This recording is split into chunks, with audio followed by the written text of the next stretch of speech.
தாய் தமிழ் உறவுகளுக்கு வணக்கம். திமுக அமைச்சர்கள் 7 பேர் பதவி இழக்கின்றனர்.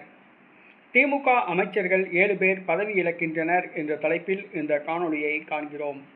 2026 தமிழக சட்டசபை தேர்தல் நடந்து முடிந்துவிட்டது. வாக்கு எண்ணிக்கை மே 4ஆம் தேதி உள்ளது. மே 4ஆம் தேதி வாக்கு எண்ணிக்கை 8 மணிக்கு ஆரம்பிக்கும். 9 மணிக்கெல்லாம் யார் ஆட்சியை பிடிப்பார் என்ற நிலவரம் தெரிந்துவிடும். ஆனால் திமுக தான் மீண்டும் ஆட்சியை பிடிப்போம் என நம்புகின்றது. கொடைக்கானலில் தமிழக முதலமைச்சர் அமைச்சரவை பட்டியலை தயார் செய்து கொண்டிருக்கிறார். புதிதாக திமுக மீண்டும் தமிழக முதலமைச்சராக மு.க. ஸ்டாலின் பொறுப்பேற்பார் என திமுகவினர் நம்பிக்கொண்டிருக்கின்றனர். புதிதாக அமைக்கப்பட உள்ள திமுக அமைச்சரவையில் தற்போதுள்ள 7 அமைச்சர்களுக்கு மீண்டும் அமைச்சர் பதவி வழங்கப்படாது என்று கூறப்படுகிறது.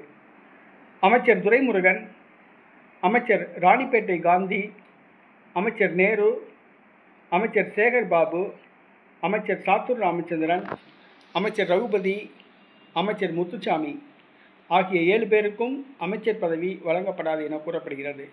இந்த 7 பேரும் 80 வயதை நெருங்கிவிட்டதால் உடல்நல கோளாறினால் அவதிப்படுவதால் மீண்டும் அவர்களுக்கு அமைச்சர் பதவி வழங்கப்படாது என கூறப்படுகிறது.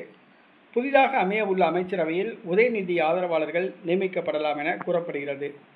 கட்சியில் சீனியர்கள் ஓய்வு கொடுக்கப்பட உள்ளனர். இளைஞர்களுக்கு அமைச்சர் பதவி வழங்கப்பட உள்ளது.